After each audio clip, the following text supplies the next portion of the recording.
Hi, everyone. Um, this is the demo that I talked about in the PowerPoint presentation.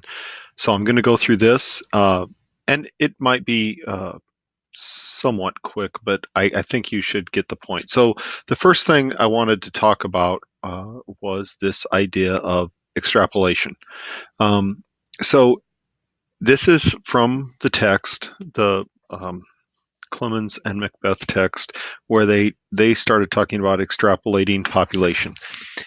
This is the um, the formula that they use on chapter 72, and they're talking about the estimated population is going to be equal to your base population plus your average growth increment between time periods um, times the number of years. So here's from their example the population of the community in 1970, 1980, 1999, 2000, and 2010. So all I did here was I moved this data down on my spreadsheet a little bit, and then I inserted some formulas. So the first formula I inserted was I just wanted to know the increment change from the previous decade. So from 1970 to 1980, I just subtract 40,000 minus 25,000 and get 15,000. And then all I do is I copy this formula over to here and copy it to here and here. And of course, this gives the increment for every decade. And so in this cell, what I do is I take the average of these four increments and I get 6375. And then, of course, it's a simple step to project out to 2020 and 2030. All I do for 2020 is where this was blank here. In here, it's going to be 2010 plus this increment. And then, of course, this slides over. So now when I average for 2030, I have 5 data points, not just 4. And so this average it actually comes out to be the same, but then I add in the blank space here, I add from the previous decade, I add this number here, and I come up with the projected population.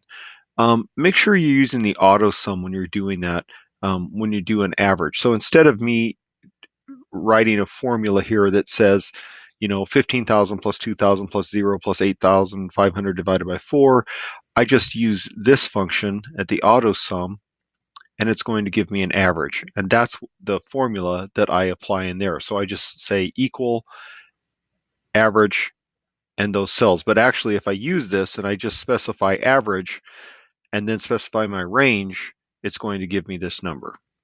Okay, so that's that example. And again, um, you have to be aware of the environment of change, what's really happening in the city that's causing the population to change. This is a useful example that I use sometimes because I'm interested in budget items. This happens to be an example from some research in the federal government. This is comparing 3 different expenditure categories in one department of the federal government. From 1960, you can see, all the way up to 1983. So there are 3 categories of expenditures, and these are in billions of dollars in the real year dollars. So budget category 1 in 1960, it was 6 billion, like 6.2 billion a year. Budget category 2 was 9.2 billion a year, just about. And budget category 3, it was about 0.7 billion a year.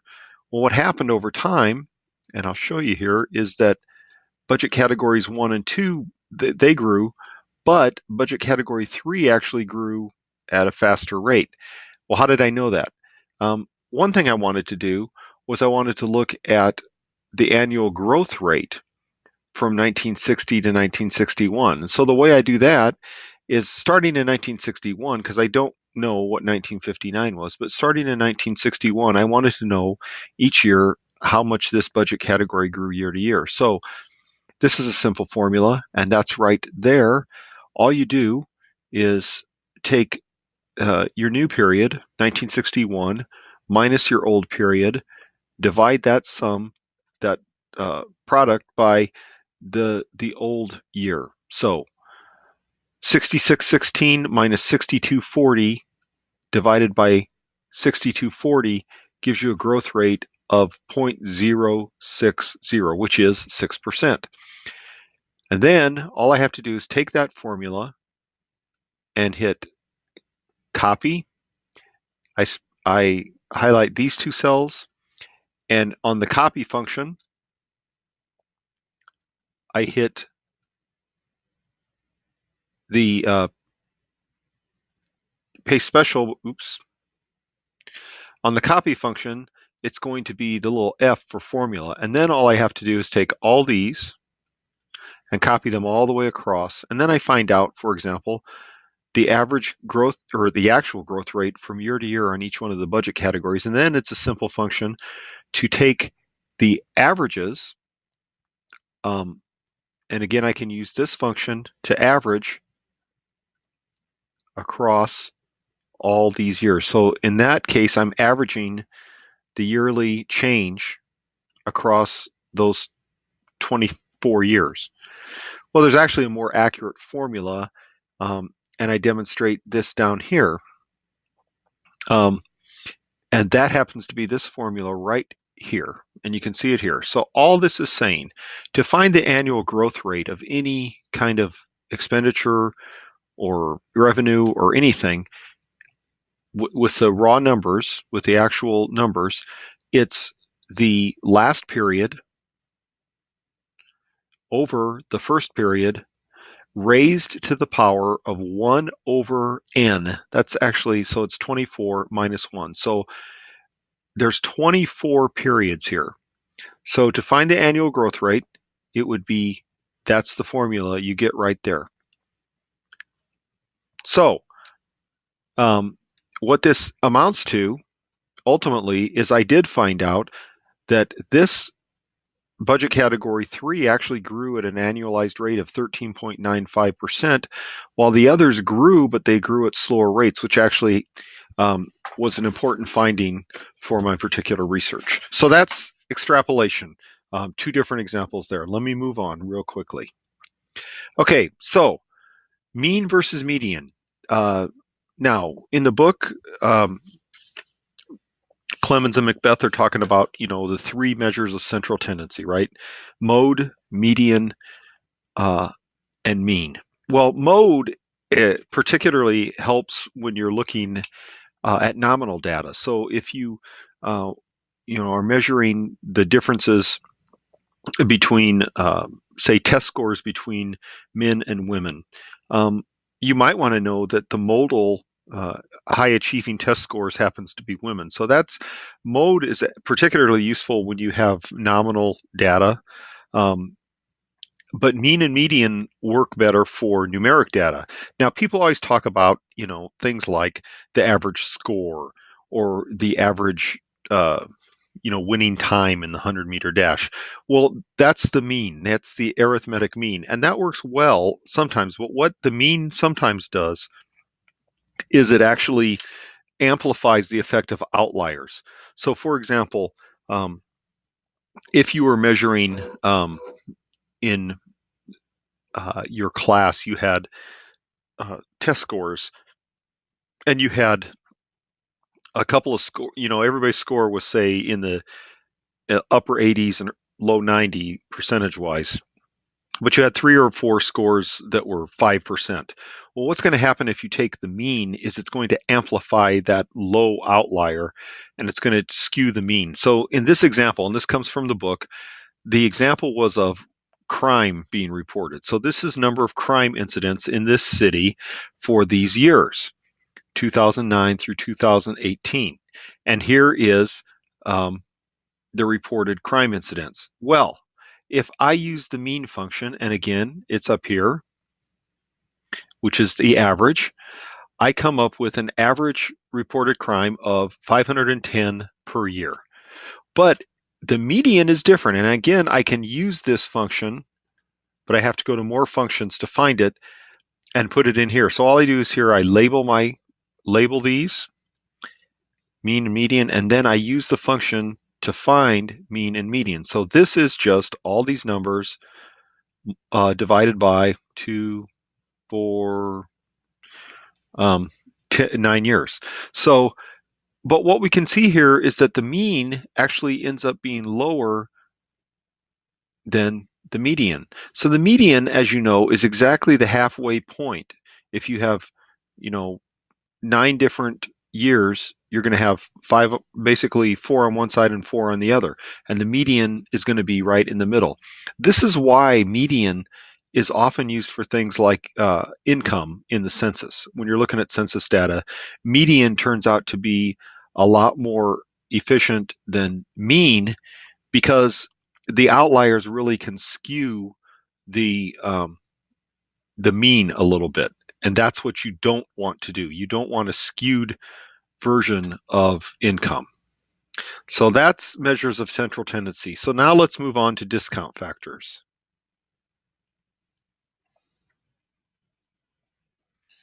Okay, this is where it starts getting kind of a little weird. So we talked about what discount factors are for, and discounts are related to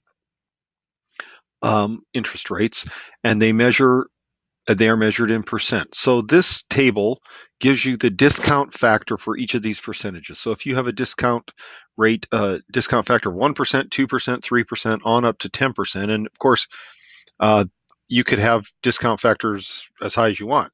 Um, and then on this side is the years. So we're going to use this information in just a little bit. But for example, at a 5% discount rate, the factor that we would use in year one is 0.9524.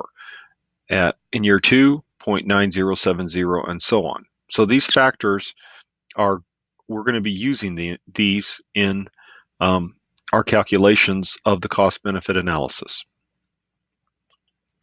Okay, so this is how discounts work. What a discount says is literally, kind of in a psychological way, I'm discounting the future in favor of the present.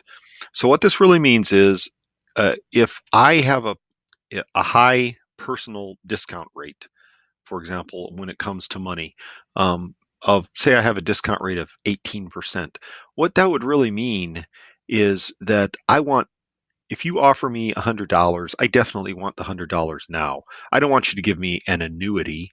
Um, I want you to give me $100 right now, because what I think in my mind is that I can make better use of that money right now than I could if you gave me $10 a year for 10 years.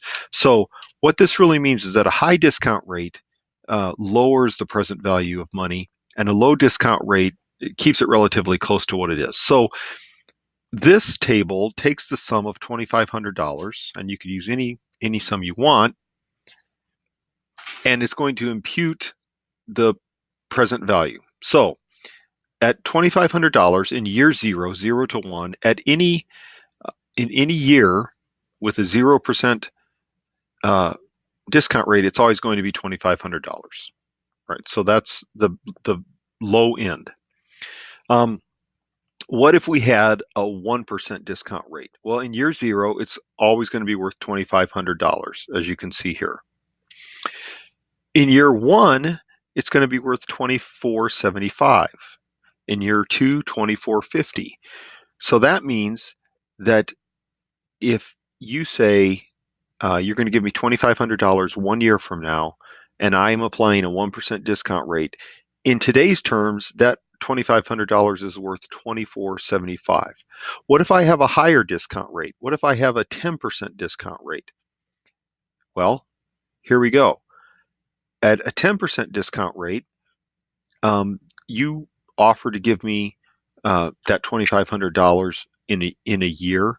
Well, the present value of that $2,500 at a 10% discount rate is $2,272.73. So a higher discount rate has the effect of lowering the net present value of that money. And so you can see that at that 10% discount rate, if you say that I'm going to give you $2,500 in 10 years, well, the net present value of $2,500 in 10 years is $964. So that means I have to make a decision as to whether I want your $2,500 in 10 years or not. If I have a high discount rate, I may not want it. Whereas if I had a low discount rate of 2%, say, in 10 years, it's going to be worth about $2,000 in net present value. And so I might actually take you up on that offer because I think maybe I can make more than 2% elsewhere. So that's how discount rates work. And really, what I don't want you worrying about for this project too much the whole rationale, the investment rationale of discount rates. And that's not the purpose of this. The purpose of this actually is to demonstrate how we use discount rates when we're doing a cost benefit analysis for a public project. So, okay, I designed a simple cost benefit analysis and I use a project I call splash pad versus swimming pool. Okay, so here's what I did. I calculated that we had two alternatives for our city. We could build either a splash pad or we could build a swimming pool. Okay, so my splash pad was going to cost me $105,000 or $100,000 in upfront costs, but I didn't have to pay it until the contractor was done. So I don't have to pay it in year 0. I'm going to pay it in year 1. This contractor is going to build my splash pad for $100,000. And then annually, I have maintenance costs, maintenance and payroll costs of $5,000. And I just made this up. And then I figured that starting in year 1, when my splash pad opens, I'm going to make $10,000 a year. And I'm going to do that from the admission that I charge from the people that use it. So I calculated this, that I would make admission worth this much. So I have 10 years in my project, 0 to 10. It's actually 11 years, but so I have these 11 years of my project. So annually, my costs, my first year cost is going to be $105,000 with benefits of $10,000.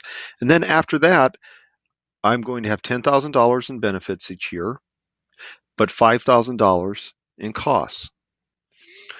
So now for this example, I've applied a discount rate of 7%. That was the one I used. So I copied my discount factors from my other table and I pasted them in here. I pasted the values in here. So using the formula in the book, I calculated the discounted benefits. How's that work? So the discounted benefits are simply this $10,000 times this 0.9346 for this year, and it derives this product here. I do the same thing each year, and I have a list of discounted benefits year to year to year. And so by the end, I have my total net present value for benefits. And then on costs, I take my total costs, which is $105,000 for this year. And then each year after that is $5,000. So annually, these are my discounted costs. Then at the end, I want to know my total net present value. So it's discounted benefits minus discounted costs, and I get a negative net present value. So for my project, my $100,000 project, my net present value over the life of 10 years is a negative $72,000, almost $73,000. And then I want to know the benefit to cost ratio. So this is the percentage of benefit to cost, and it's 0.36 or 36%. That's my ratio. Okay, so far, my net present value is of my $100,000 is a negative, right? Well, I still might build it because it's going to be good for the community, and there might be some intangible benefits. So I wanted to compare this against building my competition pool. Okay, so my competition pool is going to cost a lot more. So right here you see I circle $300,000 because that's how much it costs to build my pool, and I have to pay this contractor in year 1. However, annually, I'm going to get $35,000 a year in benefits because I charge more in admission and I'm expecting more customers to use my pool. And on top of that, what I know is that I have a commitment from a regional swimming authority to do a big regional swim meet every 5 years. And I'm going to make a lot of money because they're going to pay me for it. We're going to sell concessions. We're going to make a lot of money on it. So every 5 years, my $35,000 is going to go up to $85,000. So again, here's my total benefits, and here's my total cost. And by the way, my annual cost went up to $7,500 because I have to pay more staff, excuse me, at my pool versus at my splash pad. So again, I applied the same formulas, multiplying costs and multiplying benefits by the discount factor, which I derived from my table. I get this each year. Then I total them up at the end. To derive my net present value, I subtract discounted costs from discounted benefits, and I get this. Excuse me. But now we see that my net present value is actually even worse, but my cost to benefit ratio is actually better. Okay, so that was at 7% discount rate. What I actually did then was I applied a 10% discount rate, and I applied a 2% discount rate for each one of my projects. And here's where I want you to see how the discount factor changes the net present value and changes how you look at the project. So at a 10% discount rate, my net present value of my splash pad was negative almost $72,000. However, at a 2% discount rate, you see that this actually decreased. But so what a lower discount rate has the effect of doing is actually increasing the net present value. So it increases the net present value of the benefits, which is a positive. It also increases the net present value of the cost, which is a negative. And so I get a higher negative here. Same thing on my Olympic size pool, my competition size pool.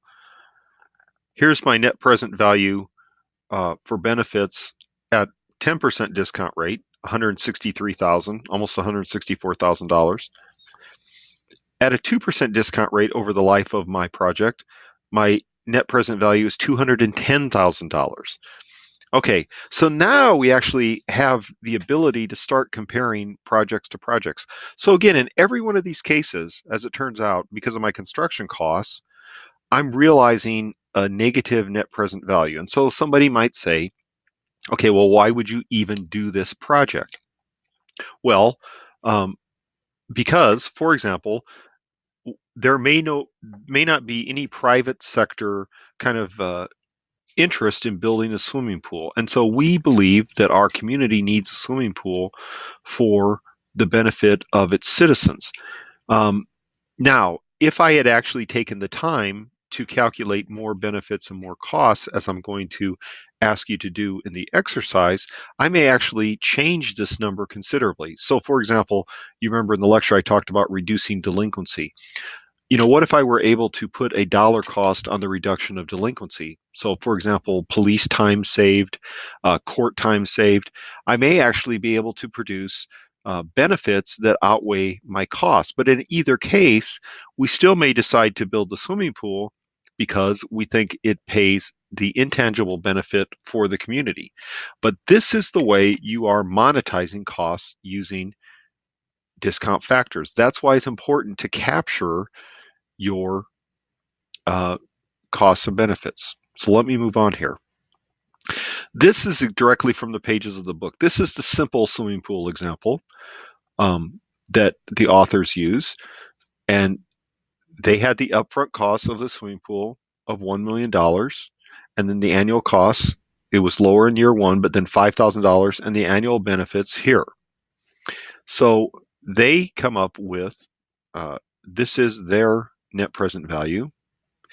And this is what they call the benefit to cost ratio, which means, simply put, 6%, which is pretty low, there's 6% benefit to cost, which is a pretty low ratio. And so you might not want to do it because what you're really striving for is a cost to benefit ratio that's approaching 1 or 100%. Okay, so this spreadsheet here, and by the way, this spreadsheet will be attached to the weekly readings. And so you can go through and look at this. Here's the 4 examples they had in the book. Do nothing, repair existing pool, build a new pool in a new site, or build a new pool at the existing site. And so here is where they're listing all the costs and benefits. And remember in the lecture I talked about this. This is something you want to do. You want to sit down and actually start listing costs and benefits. You might not be able to monetize them right away, and so you have to expend a lot of effort to actually figure out what the monetary values of each of your costs and benefits are. But the important thing is that you do monetize costs and benefits. And the important thing is that you actually capture real costs and real benefits. You don't oversell costs. You don't oversell benefits. Um, this is where communities get in trouble. They say, for example, we're going to build a sports arena, and they try to oversell benefits. They say we're going to be able to have, you know, uh, 25 concerts a year, and then at the end of 5 years, you find out they were only able to have 2 concerts a year, and so they've oversold their benefits, and so therefore they've oversold that monetization, and they're going to lose a lot more money than they projected. So this is actually right from the book where the analyst listed all of her costs and benefits for each option. Then the rest of the spreadsheet, this demo moves on, and again, I'm going to attach this spreadsheet, and you'll be able to see all this. But the rest of the spreadsheet moves on and talks about each one of the 4 options that she came up with, and compares the benefit to cost ratio for each one. So here's her do nothing option. And after all the calculations using the discount factor of 7%, which is what she came up with, the do nothing option has a BCR or benefit to cost ratio of 10%. The repair option has a benefit to cost ratio of 62%, which is pretty good. The option of a new site has a benefit to cost ratio of over 100%, which is great. And the existing site has a benefit to cost ratio of 61%. So, in the end, she has to figure out which option she's going to use based on her benefit to cost ratio. Okay, so I'm going to end the demo here, but just remind you that the spreadsheet is going to reside on the Blackboard site, so you can use it at your leisure. Thank you.